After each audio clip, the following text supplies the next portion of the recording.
नमस्कार दोस्तों, सीसी के इस लाइव एडिटेड लेक्चर में आप सभी का स्वागत है। मित्रों, बताना चाहेंगे आज के इस खास सेशन में हम बात करेंगे self management in the Gita में आत्म प्रबंधन।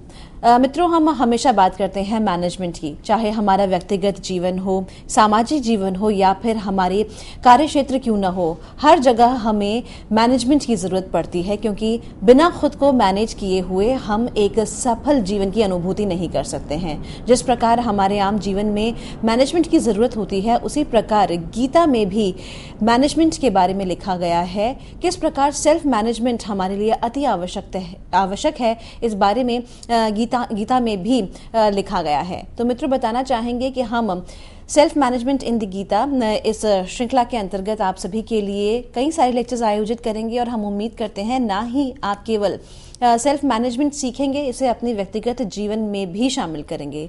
बताना चाहेंगे इस खास सेशन के लिए एक बार फिर से हमारे साथ हमारे स्टूडियो में मौजूद हैं doctor Kanta Bhatia. Doctor Kanta Bhatia associate professor हैं भारती कॉलेज के संस्कृत विभाग में।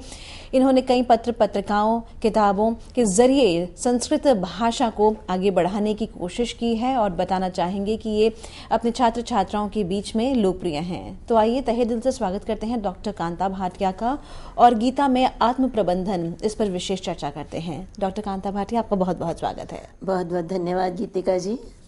आप सबको लोहड़ी, नववर्ष, पोंगल और मकर संक्रांति की हार्दिक शुभकामनाएं। आज मैं जिस विषय को ले रही हूँ, यद्यपि ये विषय पाठ्यक्रम में निर्धारित है, लेकिन ये विषय ऐसा है जो कि प्रत्येक व्यक्ति को जीवन जीने की कला सिखाता है। क्योंकि आज के इस मानसिक तनाव भरे वातावरण में मनुष्य को कोई ऐसा सहारा चाहिए जिसके द्वारा वो जीवन में तनाव से मुक्त होकर आगे बढ़ सके। तो ये इसी को दृष्टि में रखते हुए इस बार सीबीसीएस में एक कोर्स संस्कृत विशेष में निर्धारित किया गया, जिसका नाम है self management in the Gita, अर्थात गीता में आत्म प्रबंधन। अब इस कोर्स का सबसे पहले मैं कुछ विस्तृत जानकारी देना चाहूंगी कि इस कोर्स में क्या क्या निर्धारित किया गया है। सबसे पहले इसके लिए ये कोर्स प्रथम वर्ष में द्वितीय सेमेस्टर में सेमेस्टर 2 में निर्धारित किया गया है। जैसा कि मित्रों आपको पता है, जो भी इसमें छात्र पढ़ रहे हैं, इन कोर्स को संस्कृत विशेष लिया हुआ है, उन्हें मालूम है कि उन्हें 14 पेपर्स इस बार पढ़ने हैं तीनों वर्षों में, जो उनके मुख्य विषय के हैं संस्कृत के। तो उनमें से ये चौथा पेपर C4 सीबीसीएस ने निर्धारित किया है, जो कि प्रथम वर्ष के छात्र द्वितीय सेमेस्टर में पढ़ेंगे, और इसका नाम है self management in the Gita में आत्म प्रबंधन। अब जैसा कि यदि आप नहीं भी जानते तो जानकारी होनी चाहिए कि भगवत गीता एक 700 श्लोकों का एक ग्रंथ है और ये महाभारत का एक अंश है। तो यहाँ पे गीता में आत्म प्रबंधन से संबंधित जो कोर्स निर्धारित किया गया, उसमें चुने हुए ही श्लोक लिए गए हैं, और वो चयनित श्लोक जो है 82 संख्या में है, 82। तो वो कोर्स जो कि निर्धारित है, उसमें सेल्फ मैनेजमेंट से संबंधित कौन कौन से पद्य हैं, उन्हीं पर विचार किया जाएगा। अन्यथा गीता में तो 700 श्लोक हैं और प्रत्येक श्लोक में किसी न किसी रूप में हमें अपने जीवन जीने की कला बताई गई है। तो सबसे पहले मैं बताना चाहूंगी कि इस कोर्स का उद्देश्य क्या है, इस कोर्स को बनाने का। तो आपके कोर्स पाठ्यक्रम में बताया भी गया है कि इस कोर्स का उद्देश्य ये नहीं है कि जो हमारे पारंपरिक रूप से गीता के श्लोकों की व्याख्या की जाती है उससे हटकर, क्योंकि गीता एक ऐसा विषय है जिसमें कि प्रत्येक क्षेत्र, प्रत्येक वर्ग और प्रत्येक समुदाय के लोगों को जीने की कला मिलती है। तो इसके अंदर जो छिपा हुआ दर्शन है, जो कि न केवल एक वर्ग के लोगों के लिए है, वो सब तक पहुंच सके, इसलिए गीता के श्लोकों की पारंपरिक व्याख्या को ना पढ़कर छात्रों के लिए ये बताना जरूरी है कि इनके जो श्लोक हैं, इनके जो पद्य हैं, उनकी अपनी स्वतंत्र व्याख्या क्या है। यदि हम उन श्लोकों को स्वतंत्र व्याख्या के रूप में पढ़ेंगे तो गीता में हमें बहुत कुछ प्राप्त होगा, जो कि अभी तक बहुत से लोग नहीं जान पाए हैं।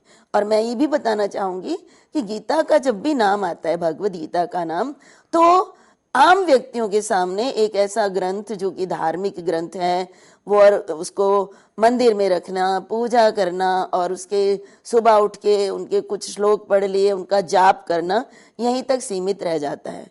हाँ, ये गीता के महत्व को तो प्रतिपादित करता है, लेकिन इसका अर्थ ये नहीं है कि ये केवल पूजा पाठ की वस्तु है और इसके अंदर जीवन से संबंधित सामग्री को हम ध्यान ना दें, तो इससे हम वंचित रह जाते हैं। तो यही उद्देश्य है इस पाठ्यक्रम में ये इन श्लोकों को लाने का।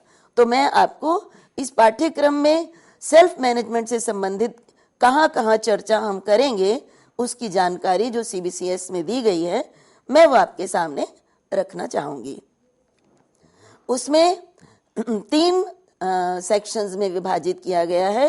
पहला, जो ये सब सेल्फ मैनेजमेंट से ही रिलेटेड विषय हैं, उसमें पहला है गीता कॉग्निटिव एंड इमोटिव, अर्थात गीता में संज्ञानात्मक एवं संवेगात्मक या भावनात्मक तंत्र जो भी हैं, उनसे संबंधित श्लोक ये यूनिट 1 के अंदर निर्धारित किए गए हैं, जिसमें कि पहला है हायरार्की ऑफ इंद्रिय, मनस, बुद्धि एंड आत्मन। तो यहाँ पे इंद्रिय, मन एवं बुद्धि का अनुक्रम, इसको लेकर पाठ्यक्रम में गीता के 3 अध्याय से 42वां श्लोक और 15वां अध्याय से 7वां श्लोक, जिसमें ये वर्णन है, ये छात्रों को पढ़ाया जाएगा। और दूसरा जो विषय इसी में है, रोल ऑफ आत्मन, आत्मा की भूमिका। इन सब पे मैं विस्तार से बाद में चर्चा करूंगी, परंतु अभी मैं आपके सामने ये रखना चाह रही हूँ कि पाठ्यक्रम में कौन कौन से पद्यों का निर्धारण है, जिनके आधार पे हम गीता में आत्म प्रबंधन पर हम चर्चा करेंगे। तो ये 3 अध्याय का 42वां श्लोक और 15वें अध्याय का 7वां श्लोक, जिसके अंदर इंद्रिय, मन और बुद्धि का अनुक्रम तथा आत्मा की भूमिका में भी 15वें अध्याय का 7वां श्लोक और 15वें अध्याय का 9वां श्लोक हम पढ़ेंगे। गीता में कुल 18 अध्याय हैं। तो उसके बाद जो एक विषय आ जाता है, वो है mind as a product of प्रकृति। इसका तात्पर्य है कि जो मन, माइंड अर्थात मन, इसकी उत्पत्ति कहाँ से हुई है, कैसे हुई है, ये हमारे पास 7वें अध्याय के 4थे श्लोक में वर्णन किया गया है, जिसके विषय में हम आपको जानकारी देंगे। इसी प्रकार से जो properties of 3 gunas and there impact on the mind, त्रिविध गुणों का स्वरूप एवं विशेषताएं तथा मन पर उनका पड़ने वाला प्रभाव, इस विषय पर भी हम चर्चा करेंगे।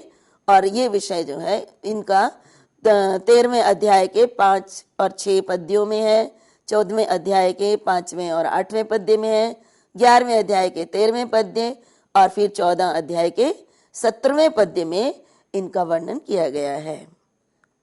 उसके बाद सेक्शन बी में आता है कि गीता कंट्रोलिंग द माइंड, अब मन पर किस प्रकार से नियंत्रण किया जाता है, किया जाना चाहिए, उसके लिए भी हमारे पाठ्यक्रम में यूनिट 1 में, सेक्शन बी के यूनिट 1 में श्लोकों का निर्धारण किया गया है। और वो निर्धारित श्लोक हैं, जैसे पहला जो हमारा विषय है वो है कंफ्यूजन एंड कॉन्फ्लिक्ट, की भ्रांति और अंतर्द्वंद्व।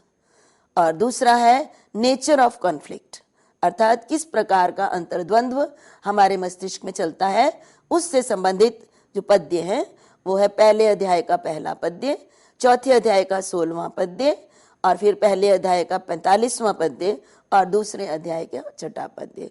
इन पद्यों के अंदर जो अंतर्द्वंद्व होता है वो किस प्रकार का होता है, उस विषय में हमें ये जानकारी प्राप्त होती है, जिस पर हम चर्चा करेंगे।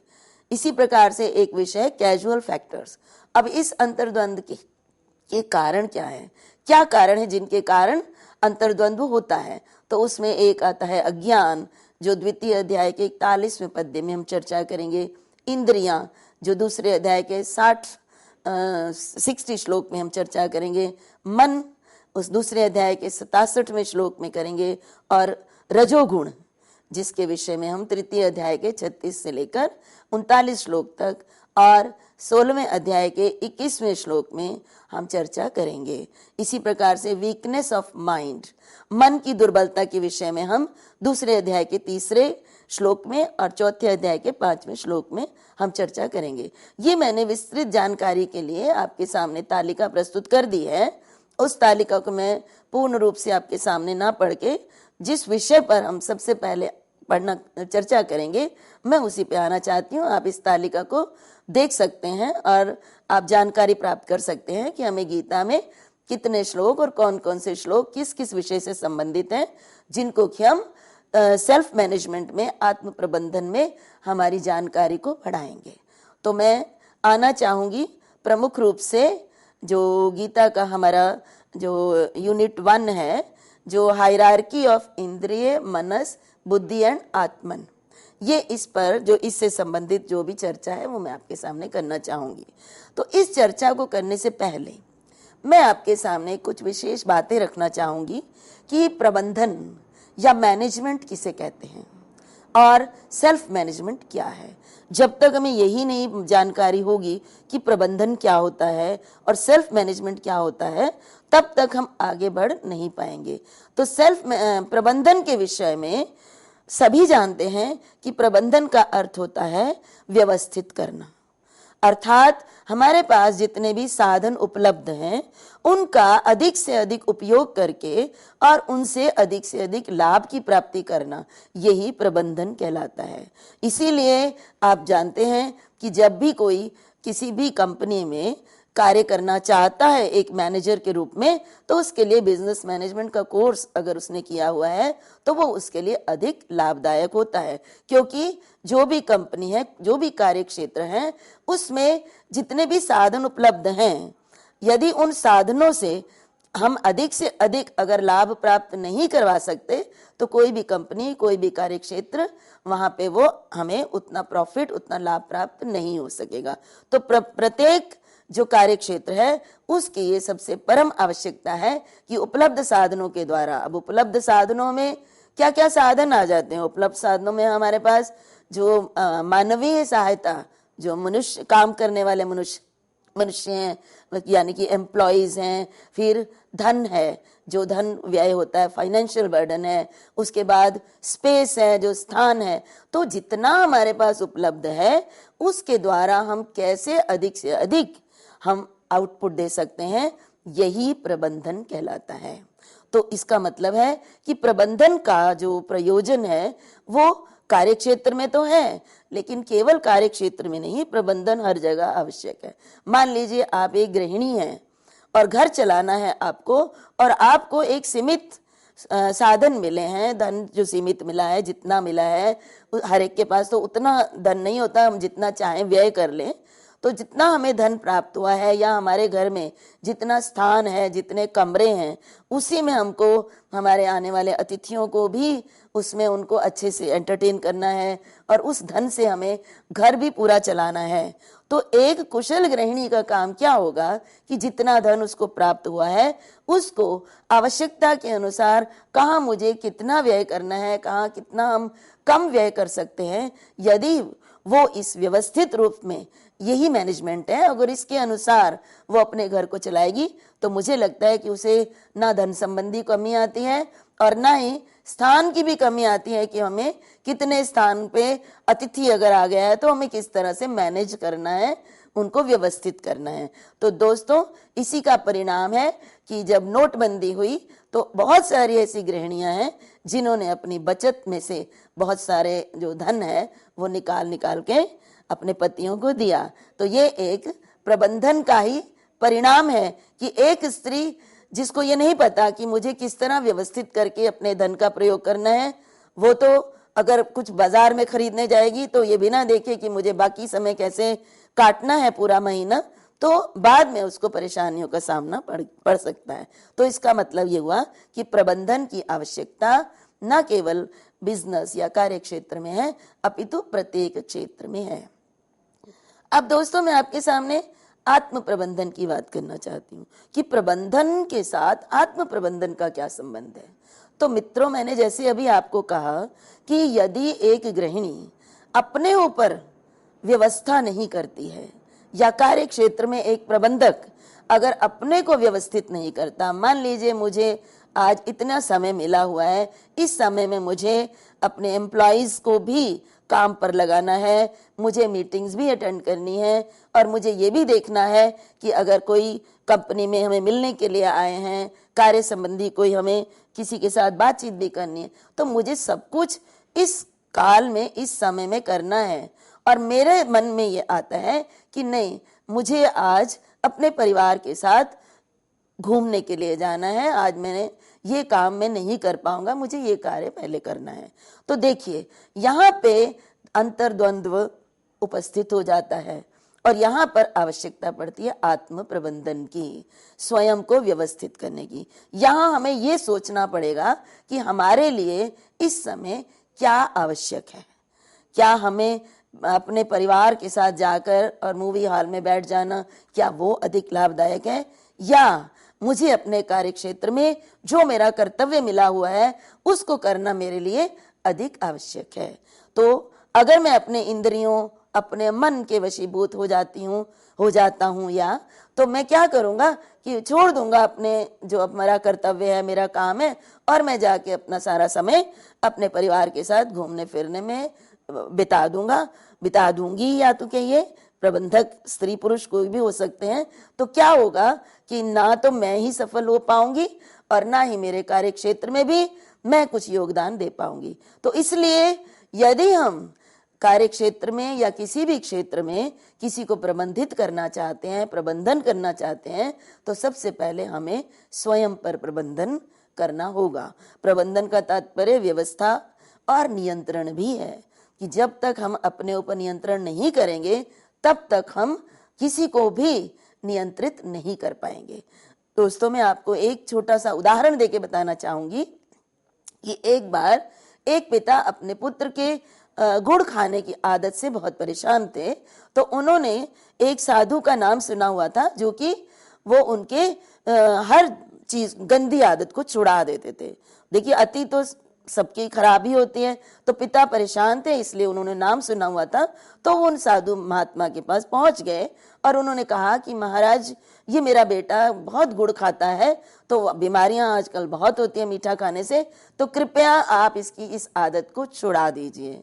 तो वहां पे उन महात्मा जी ने बोला कि आप अभी चले जाइए, मैं नहीं कर पाऊंगा, आप 15 दिन के बाद आइएगा। तो वो बड़े आश्चर्यचकित हुए, लेकिन फिर भी वो वहां से चले गए और 15 दिन के बाद दोबारा से वहां आए और साधु महात्मा ने उनसे कहा कि बेटा, आप गुड़ खाना कम कर दीजिए, छोड़ दीजिए, ये आपके स्वास्थ्य के लिए अच्छा नहीं है। तो वो व्यक्ति पुरुष बहुत ही आश्चर्यचकित हुए कि यही आपने, ये बात ही अगर कहनी थी तो ये आप 15 दिन पहले क्यों नहीं कही आपने। तो उन साधु ने कहा कि देखिए, ऐसा है कि 15 दिन पहले जब आप मेरे पास आए थे तो मैं स्वयं इस बुरी आदत का शिकार था। तो जो व्यक्ति स्वयं इस बुरी आदत का शिकार होता है, वो उसकी बात में बिल्कुल भी वजन नहीं होता, दम नहीं होता। वो एक विश्वास के साथ किसी को नहीं, किसी आदत को छुड़ा सकता किसी और की। तो पहले मैंने 15 दिन पूरे ये लिए और अपनी इस आदत को छुड़ाया, और अब जो भी मैं कह रहा हूं, मैं सेल्फ मैनेजमेंट करने के बाद, अपने आप को व्यवस्थित और नियंत्रित करने के बाद कह रहा हूं, और अब मुझे लगता है कि मेरी बात का इस पर बहुत अधिक प्रभाव पड़ेगा। तो दोस्तों, कहने का तात्पर्य है कि यदि मैं अपने आप को प्रबंधित करती हूं तो मुझे देखने वाले लोग जानते होंगे कि ये अपने आप में कितना सुव्यवस्थित है और इनकी कही हुई बात को हमें नहीं टालना। तो जो कार्य करने वाले लोग हैं वो भी हमारी बात को मानेंगे। तो इसलिए प्रबंधन के लिए आत्म प्रबंधन अत्यंत अनिवार्य है और गीता में आत्म प्रबंधन को ही सबसे महत्वपूर्ण माना गया है। तो आत्म प्रबंधन पर जब हम चर्चा करते हैं तो उसमें यूनिट 1 में उन्होंने दिया हायरार्की ऑफ इंद्रिय, मनस, बुद्धि और आत्मन। तो यहाँ पर एक प्रश्न स्वाभाविक है कि हमें इंद्रिय, मन और बुद्धि तथा आत्मा, इनके अनुक्रम को अर्थात इनके पौर्वापर्य को, पौर्वापर्य का मतलब होता है कि कौन इनमें से श्रेष्ठ है, उत्तरोत्तर, पहले कौन अच्छा है, उसके बाद कौन श्रेष्ठ है, उसके बाद कौन श्रेष्ठ है। तो ये इस पर चर्चा करने से पहले ये जानना बहुत जरूरी है कि आत्म प्रबंधन से इसका क्या संबंध है। तो यहाँ पे जब आत्म प्रबंधन की बात आती है तो आत्मा का प्रबंधन। अब आत्मा का अर्थ यहाँ पे आत्मा हम परमात्मा को भी लेते हैं, हमारे अंदर जो आत्मा है, जो परमात्मा का अंश है, जो शक्ति है जिसके द्वारा हमारी इंद्रियां इत्यादि कार्य करती हैं, उसको भी लेते हैं।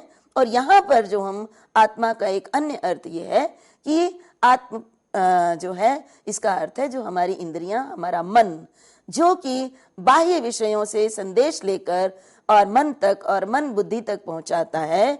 तो वो जो है उस पर वो उनमें से कौन श्रेष्ठ है, उनमें से कौन अधिक महत्वपूर्ण है, सबसे पहले हमें इनके विषय में जानकारी जब तक नहीं होगी, इंद्रियां क्या हैं, इंद्रियों का कार्य क्या है, मन का कार्य क्या है, बुद्धि का कार्य क्या है, और इनकी उत्पत्ति कैसे हुई है, और आत्मा का इनसे क्या संबंध है, तो हम आत्म प्रबंधन करना ये हमारे लिए थोड़ा सा असंभव हो जाएगा जब तक हम आत्म प्रबंधन के जो मुख्य तत्व हैं जिन पर हमें ध्यान देना है, इंद्रिय, मन इत्यादि, उनके विषय में यदि हमें जानकारी नहीं होगी।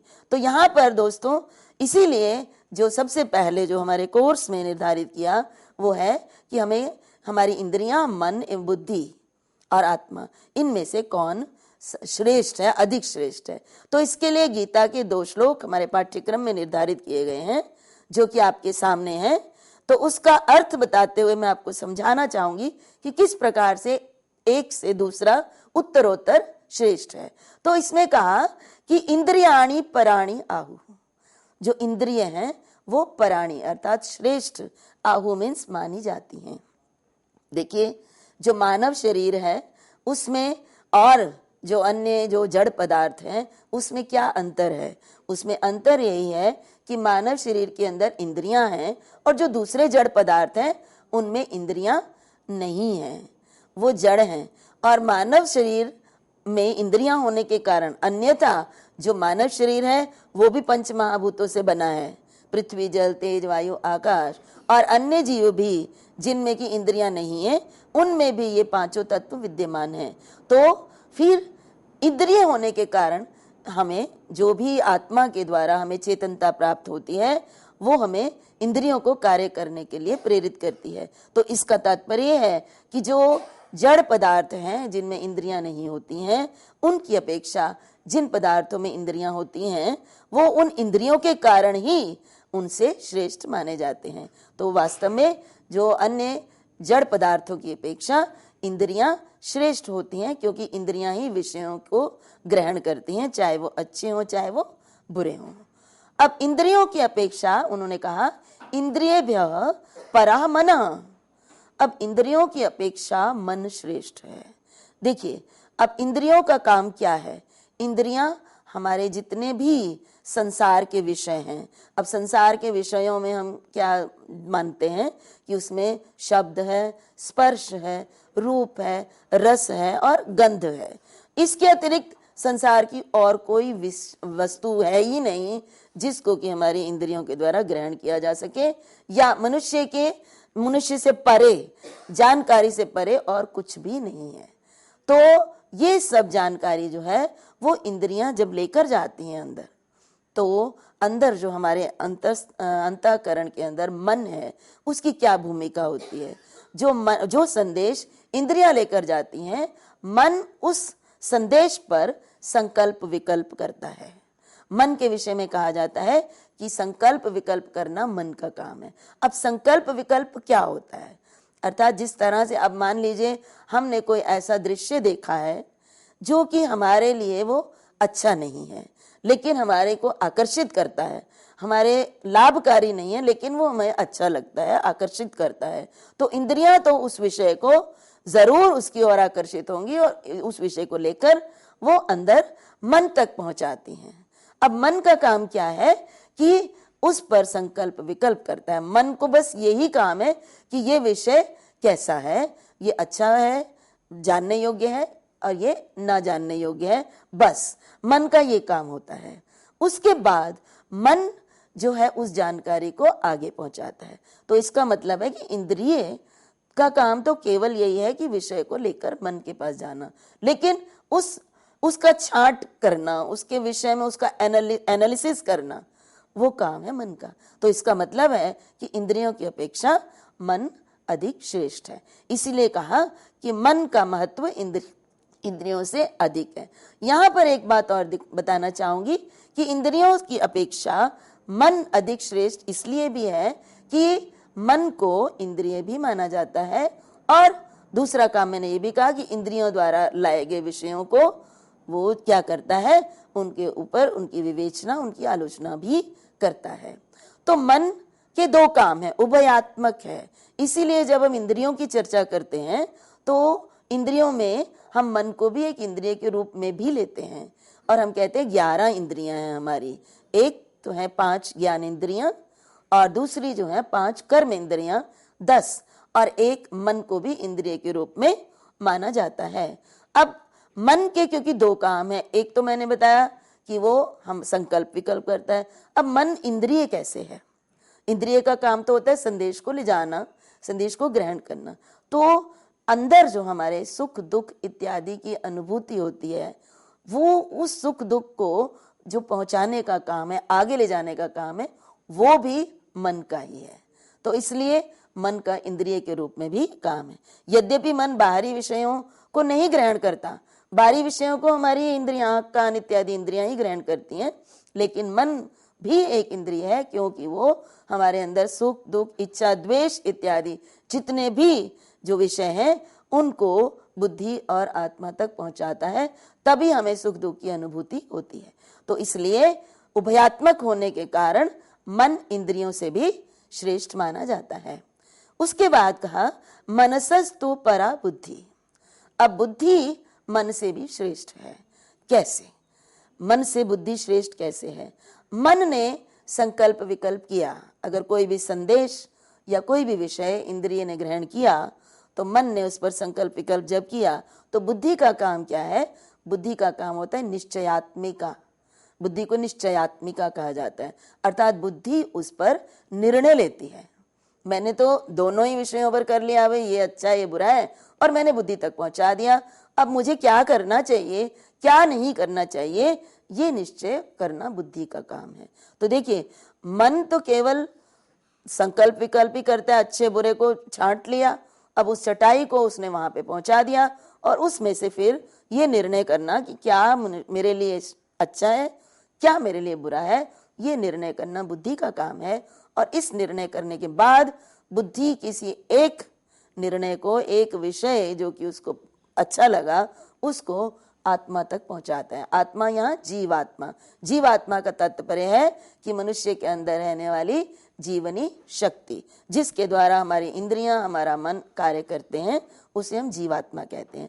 तो मन जीवात्मा तक, बुद्धि जीवात्मा तक हमारे उस विषय को निश्चित करके पहुंचा देती है, और उसके अनुसार जी हम सब दुनिया में काम करते हैं। तो इसका मतलब है कार्य करना ना बुद्धि का काम है, ना मन का काम है, और ना इंद्रियों का काम है। कार्य करना जीवात्मा का, आत्मा का ही काम है। और जीवात्मा के रहते ही मनुष्य जितने भी संसारिक काम, चलना फिरना, खाना, बुद्धि संबंधी कार्य करता है। अगर जीवात्मा ना रहे तो मनुष्य कुछ भी काम नहीं कर सकता। देखिए, जब व्यक्ति मृत हो जाता है तो मृत कैसे होता है? अब हमारी सारी इंद्रियां भी वही हैं, हमारे मन भी है, बुद्धि भी वैसे ही है, क्योंकि ये जड़ पदार्थ है। लेकिन इसके अंदर एक शक्ति है जो इन इंद्रिय मन इत्यादि को चलाने वाली है, वो अगर निकल जाती है तो तभी हम कहते हैं कि ये मृत है। तो इसका अर्थ है कि कार्य कौन करता है? हाथ पैर चलाना, सुख दुख की अनुभूति करना, ये जीवात्मा के कारण ही तो होता है। अन्यथा मृत व्यक्ति को चाहे उसको गीला हो जाए, चाहे आग लगा दी जाए, कुछ किया जाए, तो उसको कोई प्रभाव नहीं पड़ता।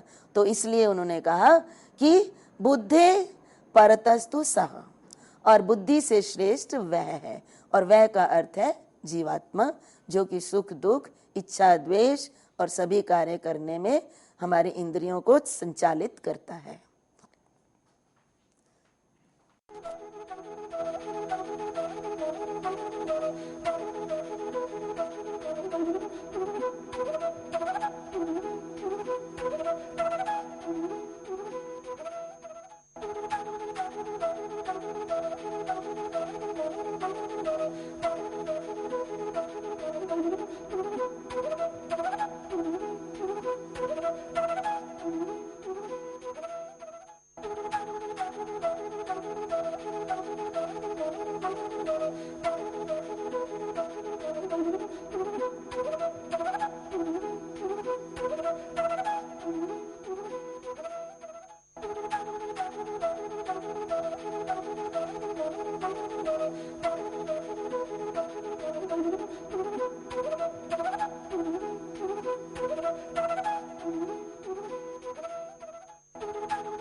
तो मित्रों, मैं आपको ये बता रही थी कि बुद्धि की अपेक्षा जीवात्मा अधिक श्रेष्ठ है और उसका कारण भी बता रही थी।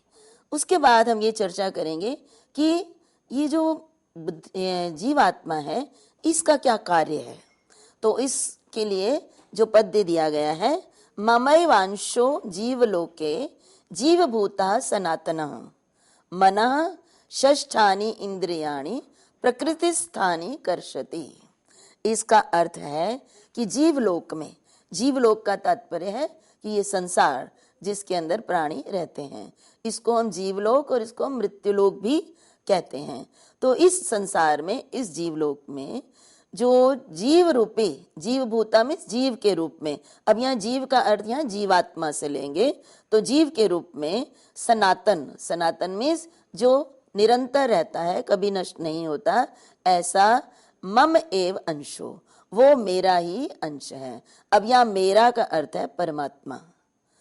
परमात्मा, इसके विषय में अभी चर्चा करूंगी, परंतु पहले मैं इसका अर्थ बताना चाहूंगी कि ये कहा गया है कि इस संसार में, इस जीवलोक में जीव के रूप में जो सनातन है वो मेरा ही अर्थात परमात्मा का ही अंश है। और उस जीवात्मा का काम क्या है? उस जीवात्मा का काम है मनः षष्ठानि इंद्रियाणि, अर्थात षष्ठ अर्थात छठा, कौन? मन। छठे मन सहित इंद्रियाणि, समस्त इंद्रियों को जो प्रकृति स्थानी, जो प्रकृति में विद्यमान है, उनको कर्षति, उनको खींच लेता है। कौन खींच लेता है? जीवात्मा खींच लेता है। तो यहाँ पे मैं सबसे पहले तो ये बताना चाहूंगी कि जीवात्मा उस परमात्मा का ही अंश है। अब देखिए परमात्मा क्या है, अब हम उसको अनेक रूप दे देते हैं। परमात्मा एक वो शक्ति है जो पूरे ब्रह्मांड में व्याप्त है और जिस शक्ति के द्वारा ही संसार के समस्त जीव जंतु प्राणी मात्र सब जो हैं वो कार्य करते हैं। अगर वो शक्ति ना हो तो ये संसार चल ही नहीं सकता, और वही शक्ति समस्त जीवों के अंदर भी विद्यमान है। तो उस शक्ति को, जो शक्ति पूरे ब्रह्मांड में व्याप्त है, जो चेतन शक्ति, जो ज्ञान शक्ति जो सारे संसार में है, वो जब प्राणियों के अंदर आ जाती है, जीवों के अंदर आ जाती है, तो उसे जीवात्मा कहा जाता है। तो इसलिए उन्होंने कहा कि संसार में जो जीवात्मा है वो सनातन है, क्योंकि ब्रह्म का ही रूप है, परमात्मा का ही अंश है। तो परमात्मा का अंश होने के कारण वो कभी नाश नहीं होता है और वो उस परमात्मा का ही एक अंश है। इसे मैं आपके को एक उदाहरण के द्वारा भी समझा सकती हूँ कि जिस प्रकार से तालाब है और तालाब के अंदर जल भरा हुआ है, तो जल तो वो एक ही है, लेकिन यदि हम उस जल को किसी घट में डाल देते हैं या किसी और छोटे पात्र में डाल देते हैं या किसी और बड़े पात्र में डाल देते हैं, तो वो जो तीनों चारों पात्रों में जो हमने जल डाला है तो उसका नाम हम बदल देते हैं। हम कहते हैं मुझे घट का जल पीना है, कोई कहेगा मुझे बाल्टी में से जल पीना है, कोई कहेगा मुझे ग्लास में से जल पीना है। तो क्या जल जल नहीं रहता? नहीं, जल तो वही है, लेकिन जिस पात्र के अंदर उस जल को डाल दिया तो हम उसको कहते हैं कि ये घट का जल, ये अमुक पात्र का जल। और जब हम उस जल को वापस उसी तालाब में डाल देते हैं तो वो सारा जल एक हो जाता है। तो इसी प्रकार से परमात्मा और जीवात्मा का भी संबंध है। परमात्मा जो ब्रह्मांड में पूरे संचालन करने वाली शक्ति है, चैतन्य शक्ति है, लेकिन वही शक्ति जब जीव का जन्म होता है तो जो शक्ति जो कुछ संचालित करती है वो शक्ति उसके अंदर प्राप्त होती है और उस शक्ति को ही हम जीवात्मा के रूप में मानते हैं। तो यहाँ कहा कि वही जो जीव रूपी शक्ति है वो उसका कार्य क्या है? शरीर के अंदर उस जीव रूपा शक्ति का कार्य ये है कि वो मन और जो हमारी 5 ज्ञान इंद्रियां हैं और जो कि प्रकृति में विद्यमान है उनको कर्षति, कर्षति में खींच लेती है। अब यहाँ पे प्रकृति में विद्यमान, तो ये भी एक बहुत ही जो टेक्निकल वर्ड है, तकनीकी शब्द है, जिसके विषय में जानकारी होना अनिवार्य है। और इसके पीछे सांख्य दर्शन का जो है उसके संबंध में भी थोड़ी अगर जानकारी हो तो ये जल्दी हमें अच्छे से समझ आ जाएगा। लेकिन फिर भी हम सामान्य मनुष्य के लिए भी ये जानकारी अत्यंत अनिवार्य है कि ये सृष्टि, ये संसार, इसकी रचना कैसे हुई है और इसमें इंद्रियां, मन, बुद्धि, इनका क्या कार्य है। तो यहाँ पे मैं बताना चाहूंगी कि संसार की रचना उस परमात्मा, ईश्वर या ब्रह्म से ही हुई है। और जब ये 3 गुण हैं हमारे अंदर, जो प्रत्येक के अंदर हैं, सत्व गुण, रजोगुण और तमोगुण, तो जब ये तीनों गुण साम्यावस्था में रहते हैं, अर्थात तीनों ही गुण बराबर बराबर मात्रा में होते हैं, तो उस समय सृष्टि नहीं होती है, वो जड़ प्रकृति होती है। प्रकृति है लेकिन वो जड़ प्रकृति है। लेकिन जब इन तीनों गुणों में वैषम्य हो जाता है, अर्थात किसी में सत्व गुण प्रधान, कभी रजो प्रधान और तमोगुण प्रधान होता है, तो तभी सृष्टि की रचना होती है। और उस समय हम कहते हैं व्यक्त प्रकृति। तो व्यक्त प्रकृति भी है, जड़ है, जब तक उसका पुरुष, जो दूसरा तत्व है पुरुष, जिसको हम जीवात्मा कहते हैं, उसके साथ संयोग नहीं होता। तो प्रकृति जो कि जड़ है, उससे सबसे पहले जो उत्पन्न होता है वो होता है महत्तत्व। महत्तत्व अर्थात बुद्धि। तो प्रकृति, जड़ प्रकृति से जब तीनों गुणों की में वैषम्य अवस्था होती है, तो उसमें से उससे बुद्धि की उत्पत्ति होती है, जिसे हम महत्तत्व कहते हैं। और महत्तत्व से फिर अहंकार की उत्पत्ति होती है, और अहंकार के द्वारा फिर जो हमारा मन, जो कि मन वास्तव में अहंकार का ही एक रूप है, गीता में भी कहा गया है। लेकिन अहंकार से मन और 5 जो हमारी इंद्रियां हैं और कर्म इंद्रियां भी 5, उनकी उत्पत्ति होती है। और यहाँ पर प्रमुख रूप से मन और 5 इंद्रियों की बात कही गई है, क्योंकि ज्ञान प्राप्ति में इनका योगदान है। तो इन्होंने ये प्रकृति में स्थित है, अर्थात ये प्रकृति से उत्पन्न है, इसलिए इन्होंने कहा कि ये प्रकृति में स्थित है। अब यहाँ उन्होंने कहा कि जो जीवात्मा है उसका काम क्या है कि ये प्रकृति में जो मन और ये इंद्रियां हैं, इनको खींच लेता है। इसका तात्पर्य है कि जब तक हमारे अंदर वो जीवात्मा विद्यमान रहता है, तब तक हमारी इंद्रियां कार्य करती हैं, हमारा मन भी कार्य करता है। लेकिन जब जीवात्मा उस देह को, शरीर को त्यागना चाहता है, तो वो अपने साथ मन और 6 इंद्रियां, इनको भी ले जाता है। तो यहाँ पर एक प्रश्न उठता है कि ऐसा कैसे संभव है? हमारे आंख, नाक, कान इत्यादि जो है वो तो वैसे ही विद्यमान रहते हैं, और हम ये कैसे कह सकते हैं कि हमारे श्रोत्र इत्यादि इंद्रियों और मन को जो जीवात्मा है वो अपने साथ खींच कर ले जाता है जब वो नहीं रहता। तो मित्रों, मैं ये बात बताना चाहूंगी कि उपनिषदों में, विशेषकर केनोपनिषद का कुछ ऐसे मंत्र हैं जिनसे हमें ये स्पष्ट रूप से बताया गया है, जिनमें कि ये जो हमारी इंद्रियां हैं, मन है, हमारे आंख, नाक, कान है, वास्तव में ये जो दिखाई देते हैं, ये इनको हम इंद्रिय नहीं कहेंगे। ये तो केवल एक पिंड मात्र हैं।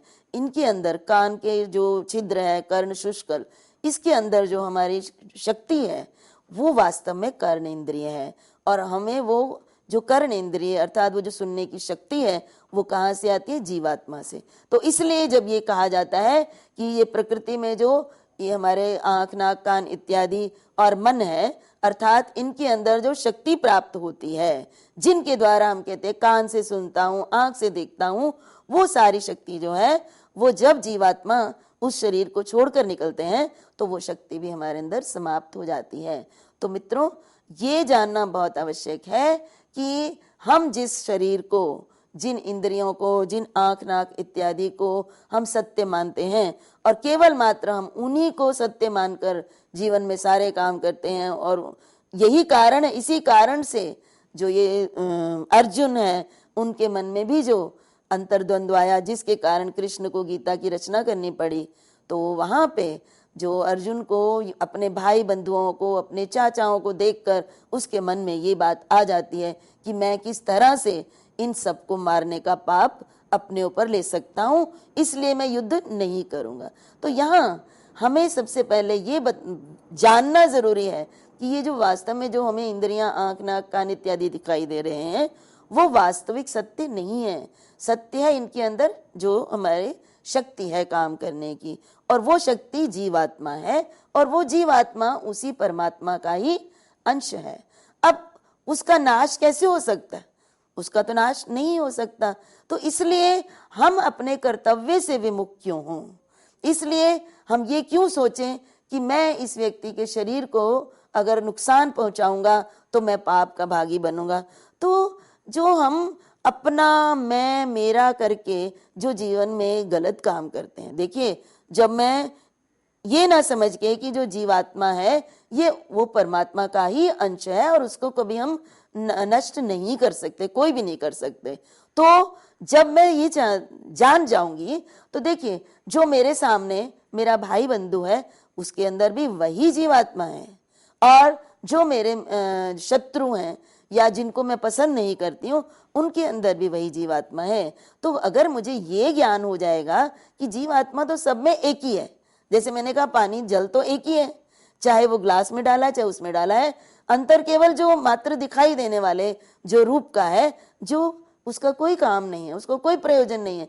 इसलिए उसको देख के उसी को मैं सच समझकर और वास्तविक समझकर मैं अपने कर्तव्य से पीछे हट जाऊं या कर्तव्य गलत काम करूं।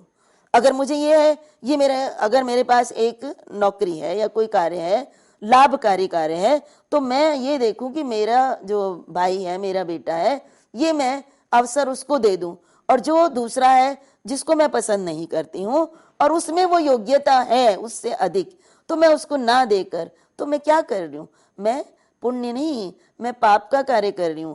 और मैं इसलिए कर रही हूं कि मुझे ये जानकारी नहीं है कि ये जो आत्मा है वो जो इसके अंदर है वही उसके अंदर है।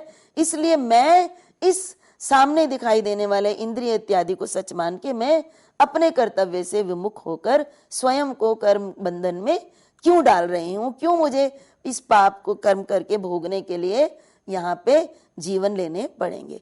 तो यही उन्होंने कहा कि मन और जो ये इंद्रियां हैं इनका अपना कोई काम नहीं है, इनके अंदर जो मन है या इंद्रियां हैं इनके अंदर जो शक्ति है जो कि जीवात्मा है वही वास्तव में समस्त कार्य करता है, और वही शक्ति जो है वो परमात्मा का रूप है और उसी को समझना है।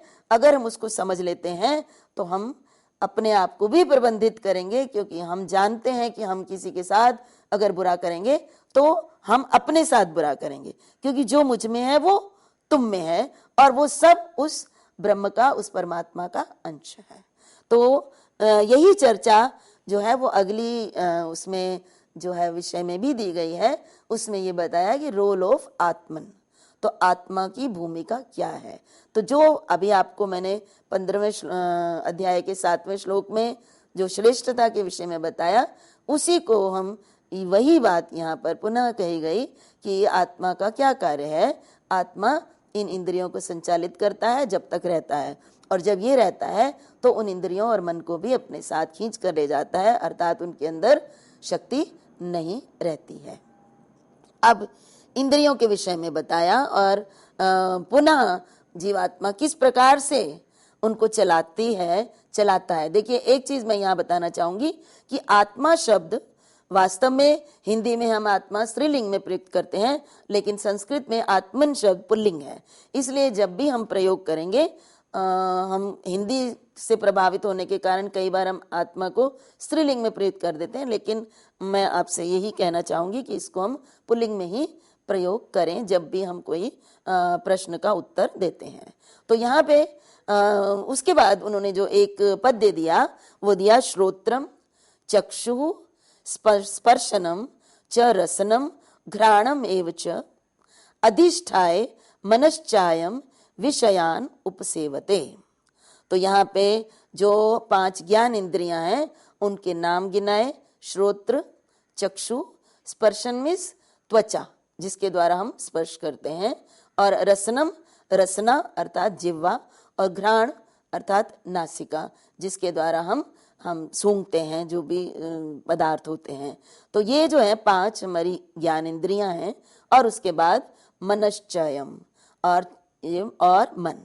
तो यहाँ पे जिन इंद्रियों के विषय में ऊपर वाले पद्य में बताया गया उन्हीं इंद्रियों का नाम लेके और कहा कि इन इंद्रियों को और मन को। अब यहाँ जब आप व्याख्या करेंगे, इस पर बताएंगे, तो मन को अलग से लेने का प्रयोजन मैं आपको पहले बता चुकी हूँ। मन की इन इंद्रियों से महत्ता, अधिक महत्ता को बताने के लिए, और मन के 2 प्रकार के जो कार्य हैं उसके कारण उन्होंने मन को अधिक महत्व देते हुए मन का पूर्व प्रयोग किया है और उसके साथ च लगाया है अलग से।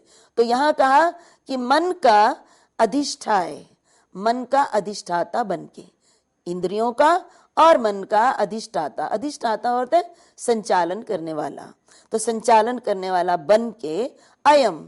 अब अयम शब्द का प्रयोग यहाँ पर जीवात्मा के लिए किया गया, जिस जीवात्मा की चर्चा हमने ऊपर वाले श्लोक में की थी। तो ये जीवात्मा इन इंद्रियों और मन, इनको अधिष्ठाय, इनका संचालक बनकर विषयान उपसेवते, सभी विषयों का उपसेवते, भोग करता है।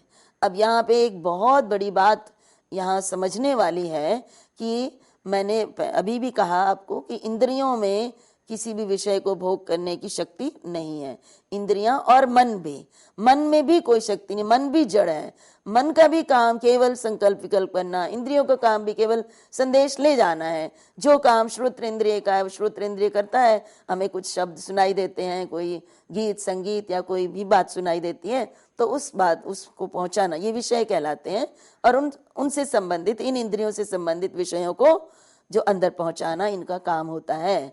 और फिर जो भोग है, जो विषय है, मान लीजिए अब खाना है हमारे सामने, बहुत अच्छे खाद्य पदार्थ आ गए हैं।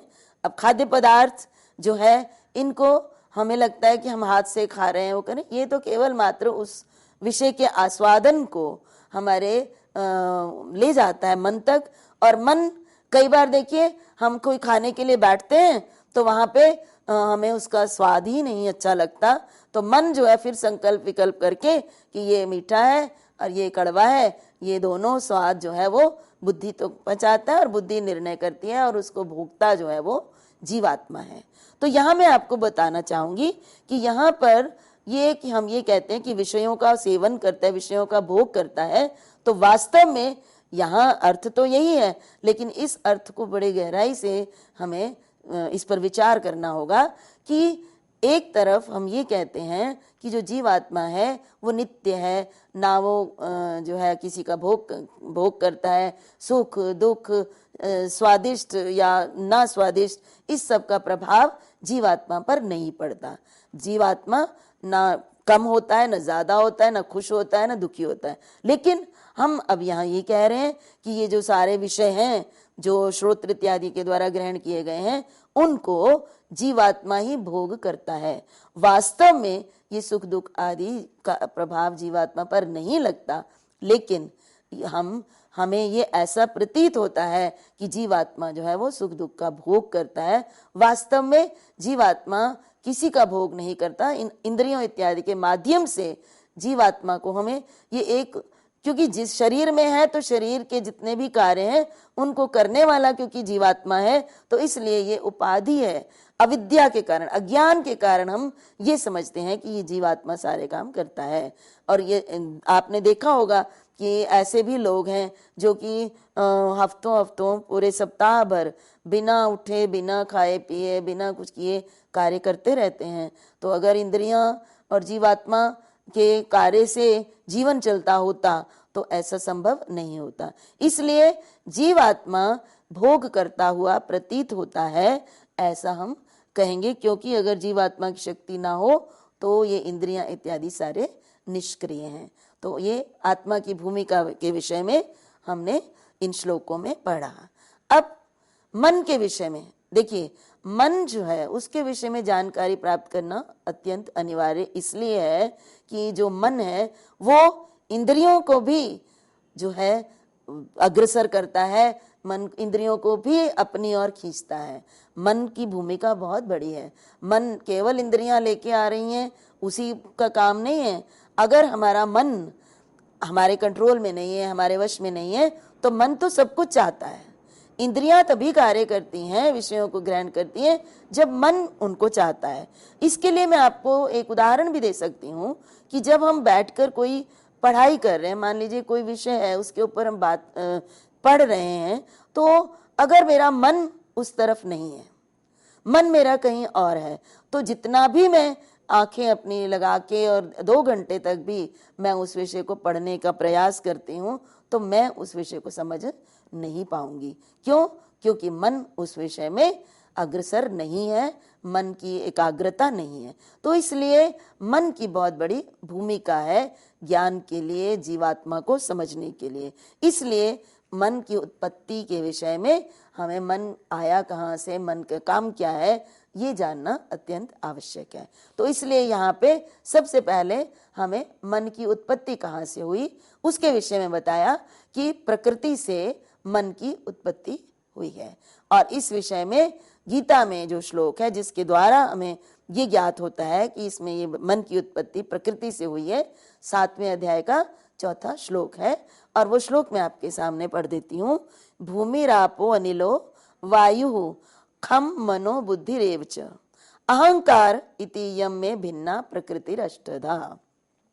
मैंने आपको सृष्टि के विषय में थोड़ा सा पहले भी बताया कि सृष्टि रचना कैसे होती है। तो सृष्टि रचना में परमात्मा से फिर पुरुष और प्रकृति, पुरुष जिसको कि जीवात्मा कहा जाता है, और प्रकृति के अंतर्गत मैंने अभी आपको बताया जिसके बाद प्रकृति से महतत्व, महतत्व से फिर उसके बाद आपका अहंकार, और अहंकार से फिर हमारे पंच महाभूत, पंच ज्ञान इंद्रियां, पंच तन्मात्र, इनकी उत्पत्ति होती है। तो यहाँ पर ये जो सांख्य में जो 25 तत्व, जिनमें से 24 जड़ तत्व और 25वां चेतन तत्व जिसको पुरुष कहा गया है, उसके द्वारा ही सृष्टि की रचना होती है।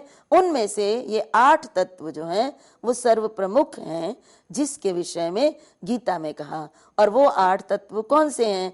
जो कि प्रकृति कहलाते हैं और जिनसे पूरी सृष्टि की रचना होती है, उसके विषय में उन्होंने कहा भूमि, पृथ्वी, आपो, जल, अनिल अर्थात अग्नि, फिर उसके बाद वायु, और खम मीन्स आकाश, और मन और बुद्धि, और उसके बाद है अहंकार। इति इयम में भिन्ना प्रकृति अष्टधा। तो ये 8 प्रकार की मेरी भिन्न प्रकृति है। मित्रों, इस पद्य में जो भूमिरापो निलो है वो नलो है। अनिल और अनल 2 शब्द हैं। यहाँ पे जो इकार है वो प्रिंटिंग के कारण है। अनल इसका मतलब होता है अग्नि, तो और वायु वो अनिल अर्थ होता है। तो यहाँ अग्नि और वायु, तो पृथ्वी, जल और अग्नि को हम तेज कहते हैं। वायु और आकाश तथा मन, बुद्धि और अहंकार, ये 8 प्रकार जो हैं प्रकृति के, इस 8 प्रकार की प्रकृति को कहा कि ये मेरी मुझसे भिन्न 8 प्रकृति है, क्योंकि ये जड़ है और इसमें जो चेतन है तत्व है वो है पुरुष। तो इस प्रकार इन्होंने बताया कि मन जो है वो, मन को बताते हुए उन्होंने इंद्रियों के विषय में, महाभूतों के विषय में भी बताया। और ये बताया गया कि जो अहंकार है उससे मन की उत्पत्ति होती है। मन की उत्पत्ति अहंकार। अब अहंकार क्या है? अहंकार वो है जिसके द्वारा हम अपने आप को कहते हैं कि मैं करता हूं, मैं समस्त कार्य करने वाला, जो भी कार्य है उसका कर्ता भोक्ता जब मैं कहती हूँ मैं हूं, तो वो अहंकार है। और जब तक अहंकार की उत्पत्ति नहीं होती है, अहम तत्व की उत्पत्ति नहीं होती है, तब तक मन की उत्पत्ति नहीं हो सकती है। तो यहाँ पर मन की उत्पत्ति प्रकृति से हुई है, और प्रकृति में भी जो अहंकार तत्व है उससे मन की उत्पत्ति हुई है। तो इसके बाद मैंने पहले भी बताया था कि ये जो सृष्टि रचना है इसमें जो त्रिगुण है उसकी अत्यंत अहम भूमिका है, क्योंकि जो त्रिगुण है इन्हीं की साम्यावस्था जब होती है तो सृष्टि नहीं होती है, और जब इनकी विषमावस्था हो जाती है तो इनकी रचना होती है सारे संसार की, उस प्रकृति से फिर महतत्व इत्यादि की रचना होती है। तो कहने का तात्पर्य है कि इन सभी तत्वों में सत्व, रजस और तमस तीनों गुण विद्यमान रहते हैं।